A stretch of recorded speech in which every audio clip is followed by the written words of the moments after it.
How's it going? And welcome to my PowerPoint presentation where I'm going to give you my top 5 tips to climb in set 4.5. And these are my personal things that I tell people because I get asked a lot, hey man, how do I get better? How do I climb?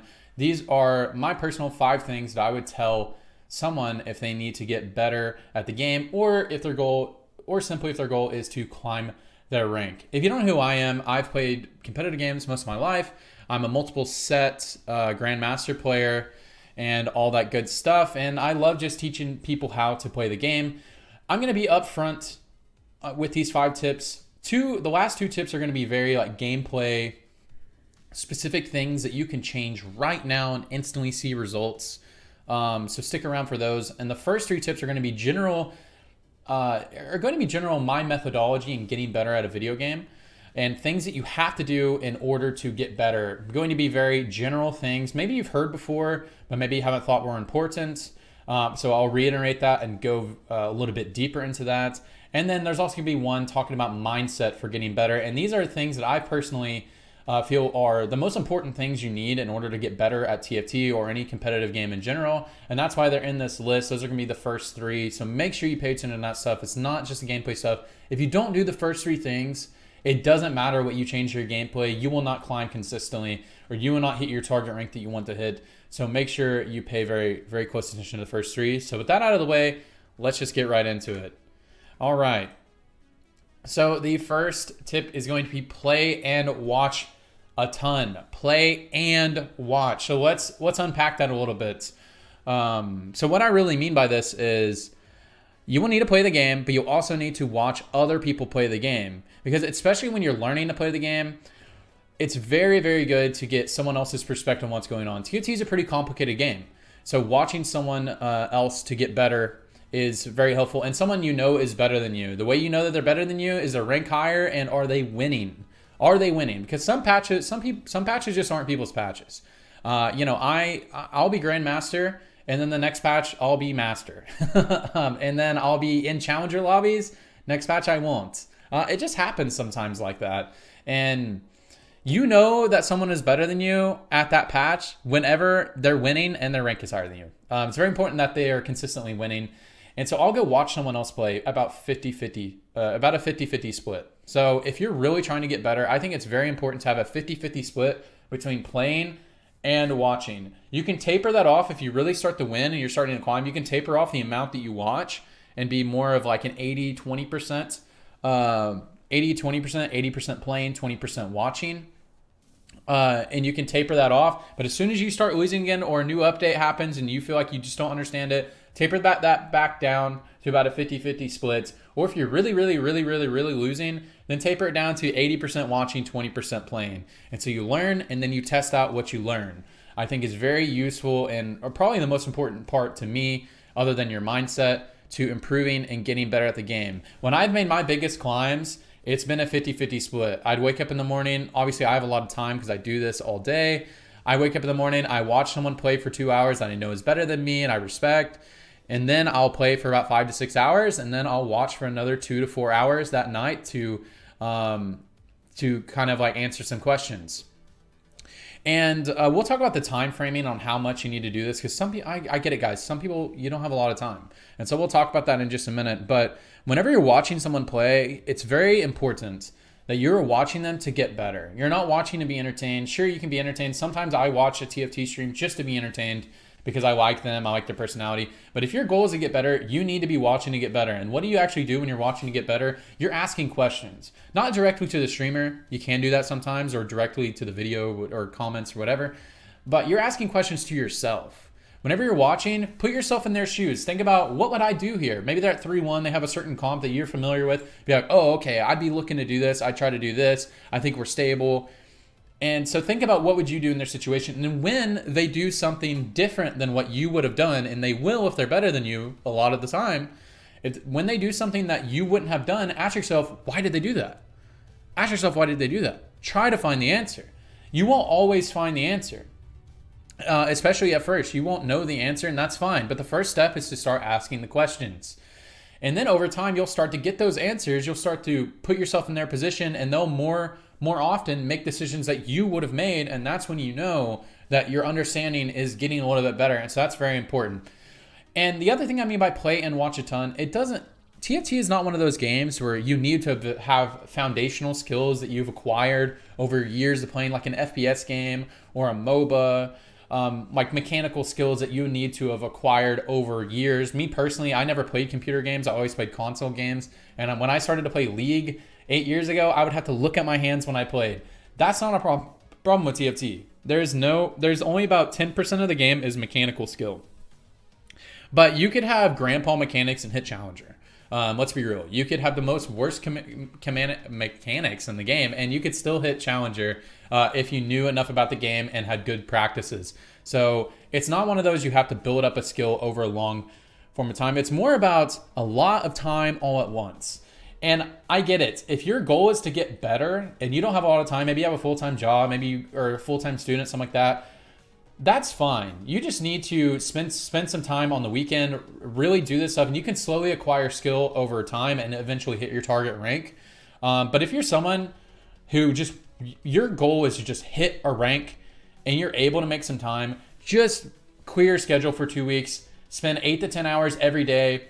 And a player who's never even played the game before, if they really had the right methodology, they really were paying attention, they really were trying their best to get better, and they had a pretty decent aptitude for the game, a brand new player to TFT who's never played before could go from unranked to master in 2 weeks. I know it. Not every single player, but a lot of players could do that if they're really doing good practices and paying attention. I know this anecdotally from myself. I played a little bit of Dota Auto Chess back in the day. I was like a bishop player. I played casually. Set 1, I was Diamond 1 first day. I just played all day. I kept up with the patch. I kept up with the patch notes. I watched some people play some PvE, and then first day I hit Diamond 1. And then I quit the set. I didn't really like it. I didn't have time to play it. I didn't play all of set 2. I didn't play set 3, and then I played set 3.5, and I hit Grandmaster in the first week. I was like ranked 30 on NNA first week without playing for over a year, just because I spent some time watching PvE, getting ready, and then I did it. Same thing happened. I instantly quit after that. I only played for like a month of set 3.5, and then I jumped back in on set 4, and that's when I hit my peak LP, which is 650 LP, and I played that entire set and moved on to this. So what I'm trying to explain is you can take a break from the game. You just have to spend a lot of time in small bursts to get better. And so if you are someone who's busy, you can gain skill over time by just spending a lot of time on the weekends or just when you have time to actively try to get better. You can do that to get better at the game and eventually hit your target rank. But if your goal is just hit a target rank, just spend a lot of time on one patch and you could definitely do it. All right, cool. Keep up with the meta. So this is pretty general. This is something that everybody should know. But let me just say, this is crazy to me. I play on a lot of Smurf accounts just for fun and when I'm testing builds out, stuff like that. Anywhere below like D2, people don't even understand the meta, or they're like 3 weeks behind. It blows my mind. So let me just tell you something I've been doing this past week. I've been one-tricking Darius I have an account where I only play Darius, and I'm going to get it to master, only playing Darius. And so the goal is just to play a suboptimal build and get to master. I'm currently a diamond, and it's going pretty good. The craziest thing to me is it was so hard to get my build going before I got to diamond. Before I got to diamond, it was so hard to get 3 rods, which is things that I really needed for my build. If you don't know, Darius is pretty much unplayable without Gunblade. And then after that, you just need any random rod item is basically what you need. Every single lobby, the entirety of the time I was in gold and platinum, people were stacking for rods, which in the current meta, if you're in high elo, no one touches rods. I mean, some people might want to grab a rod because they just like are a specific one trick or something like that. But people stack in front of bows, swords, and to a certain degree chain. And it's not even close. It's not even close after that. And I was having the hardest time getting rods because these players were still trying to force Aurelian Soul carry, which is like a 3-week-old build. Or they were trying to force Nico, which is like a build you don't even force. And so they clearly didn't understand the meta. So if you understand the meta, or at least just know what people are playing at that time, you will have a huge advantage on everyone else. I could have been taking those bows forcing Zed or Olaf or something, and I would have just been turbo smurfing, or Zed, Olaf, or KO something, and I would have just been turbo smurfing, first placing every single game if I wanted to, because these players didn't even know what was good.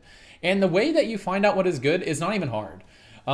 If you play the game a lot and you're consistently able to view higher elo streams, then you'll be able to follow the meta pretty closely, and that'll be really easy.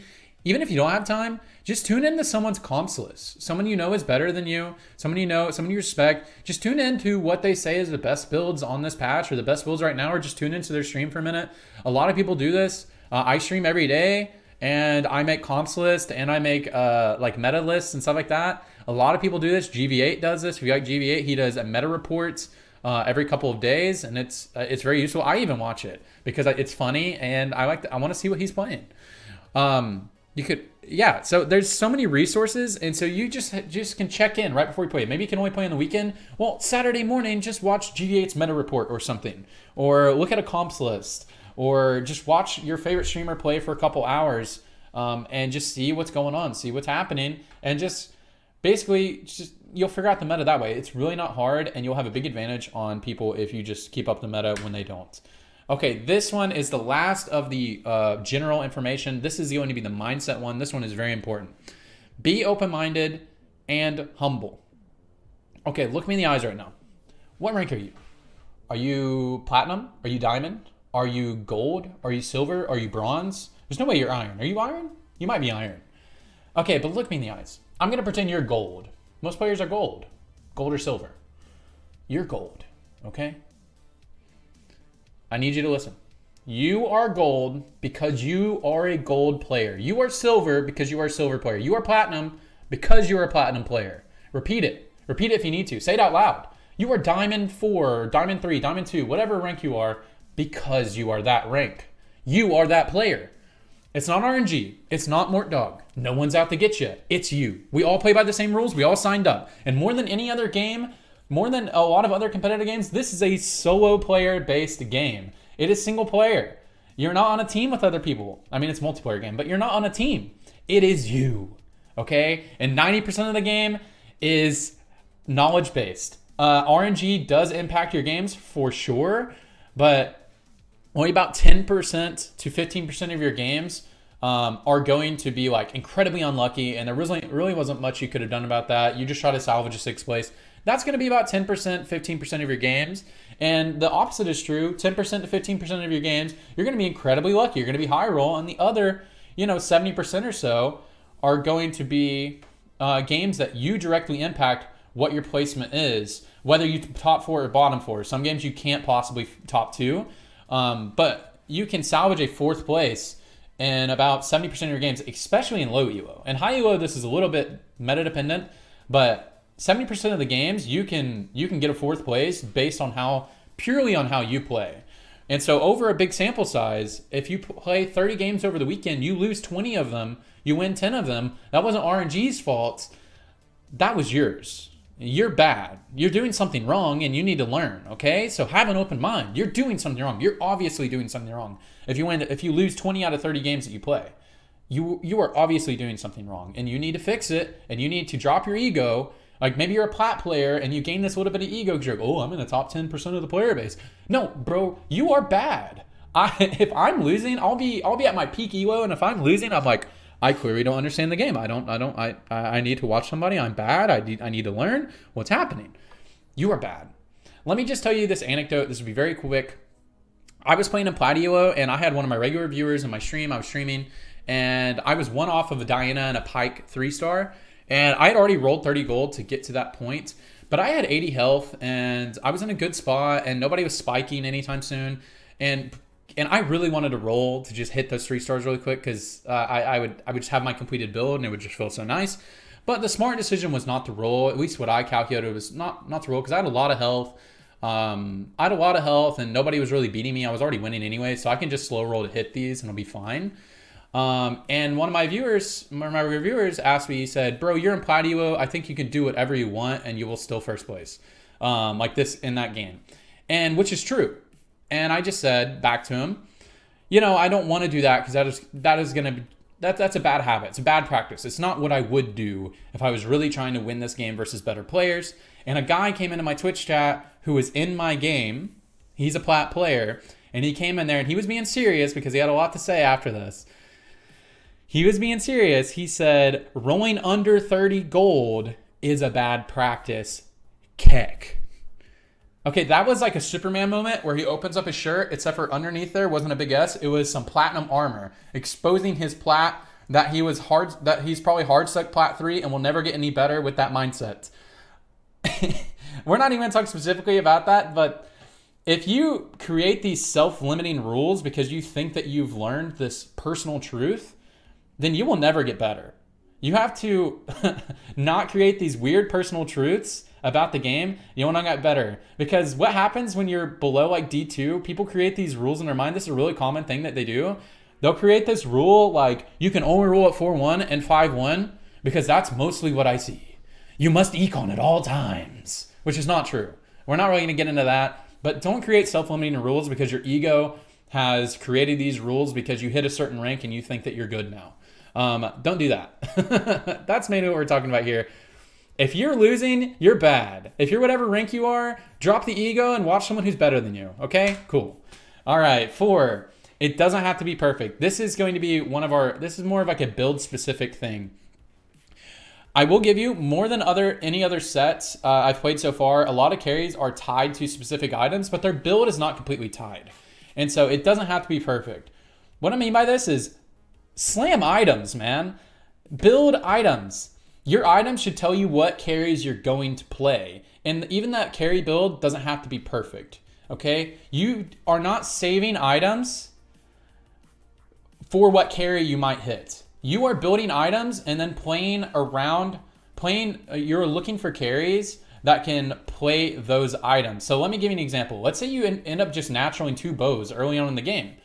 Well, if you have an RFC and you don't really have any, and you have some AD items with you, well, build those items and you're looking for people who can use that item. So you're looking for Zed, you're looking for Olaf, you're looking for Tryndamere, you're looking for Kayle, you're looking for Samira, you're looking for those types of carries that use your items well. What you're not doing is holding those items and not building any items and leaving them on your bench, and then like you're just like, well, what if I hit an ASOL? Then I couldn't slam these items. Well, you're not playing ASOL that game. Sorry, bud. You're probably not playing ASOL. So stop trying to build perfect items. Stop trying to build the perfect build for your carries. Let your items tell you what build you're going to play. And that is really easy to do. You just slam the items. And when you start slamming your items and you weren't slamming your items before, you will start saving 20 to 40 HP every early and mid game. And it'll make a huge difference in your placement. Your average placement might be 6th place and it'll move up to 4th place just based off of slamming items to save HP in the early and mid game.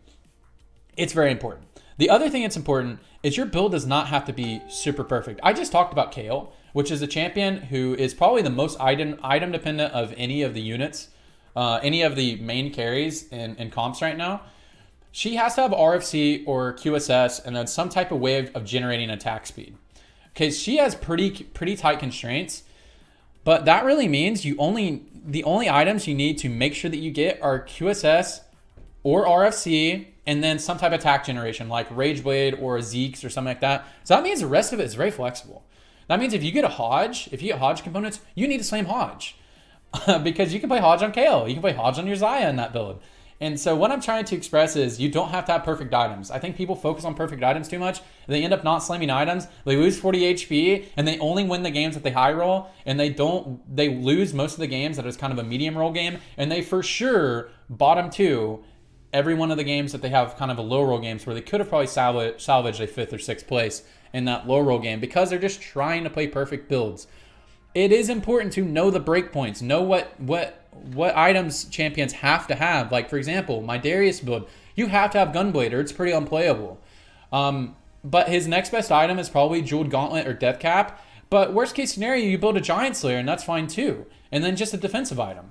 So don't try to get perfect items. Don't look at an item sheet and it's like, oh, Darius' best build is Gunblade, Jeweled Gauntlet, Bramble Vest. I have to have those items. Think about what the breakpoint is, and this will get better when you play more. Really, you only need Gunblade. And then you just need some type of AP. Sometimes that's a Giant Slayer and 2 Chalices. Okay, with Darius. Sometimes it's that. Sometimes it's not an actual AP item.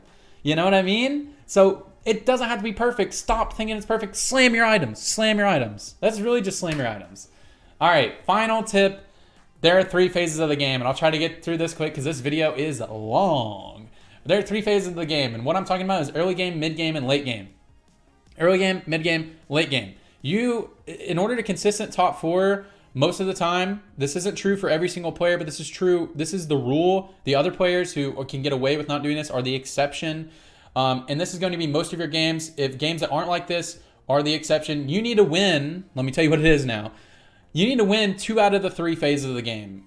You cannot lose early game, mid game, and then just win late game and expect to consistently top 4. There are exceptions. Sometimes you do a first rate roll down, and you hit at 20 HP, and you just have this crazy strong board, and you win the lobby that way, and you top 4. Most of the time, what happens if you lose early game and mid game, you do a first rate roll down. You either don't hit at all, and you just lose, and you get 8th place, or maybe you do hit. But you have a bad matchup against 2 players in the lobby, and you have 20 health now, so guess what, bud? You're capped at 6th place. Sorry, I don't make the rules, all right? I just follow them. I don't make the rules. These are the rules. If you consistently lose 2 phases of the game, you will probably not average 4th place, okay? Let's just be real. The most common scenario that players play around, especially lower elo, is they try to win early game. They end up losing mid game because they don't know how to play it, or because they already won mid game or won early game, so they don't have to play mid game. And then they transition into a late game comp and they win. That is the most common scenario. The most common scenario that low elo players lose is they end up getting a losing early game. They get a lower early game, and they think the game's over because they just try to go to fast 8. They don't play mid game at all, and they go fast 8 with like 20 health, or maybe they didn't get a reroll build and it's reroll meta. And they just try to lose mid-game and go to 8s, and everybody's hitting their 3 stars, and they're just like, I got mort dogged. If you lose early game, you have to play mid-game. Most of the time. There are exceptions, but most of the time. And what I mean by playing, what I mean by early game, mid-game, and late game is early game is going to be stage 1 through about to 3-5 or just after Krugs. And then mid-game begins there, and then moves on. So the rest of stage 3, and then the entirety of stage 4, and then late game begins on stage 5, which is right after Raptors and all that good stuff. If you lost early game and you're like at 50 HP when stage 4 begins, well, you better win stage 4. You can't lose stage 4. And so that means you need to roll for a mid-game comp. Whether that means you're pivoting to Zed, or you're pivoting to Akali, or you're pivoting to Darius, or Shyvana or Kindred, whatever it means, you need to get a mid-game comp going, and you're either going to ride that mid-game comp out and try to squeak out a top 4 or maybe a 5th place, or maybe you just you high roll that mid-game comp and it actually becomes a first placeable comp like a Katarina carry, something like that. You ride that out, or you just get that mid-game comp and then you just pivot a little bit later into a level 8 comp than everyone else. But if you try to just go fast 8 with a losing early and mid-game, you will have 10 HP and you will just get a fat 6th or fat 8th, because that's how the game works. And you're only going to get out of that situation if you high roll. So play all 3 phases of the game. All right, guys, I rambled quite a bit in this video, but I hope you guys enjoyed it. I hope you guys learned something. I like to ramble. I feel like it's the best way to. I don't talk from a script because I just want to speak from the heart. You feel me? So anyways, thanks so much for watching. I really hope you guys learned something from this video, because that is the goal. If you want to catch me streaming, I stream at twitch.tv/TrajanTFT that you see at the bottom of your screen. I'll leave a link in the description and the comment section below. That is mostly what I do, and I just upload my VODs here, or make random guide videos whenever I feel like it. So that's where you can mostly catch me. Anyways, I appreciate you guys so much, and I'll see you on the next video or in the next stream. Bye-bye, guys. Have a good day. Bye-bye. Hey, dude. Bye-bye.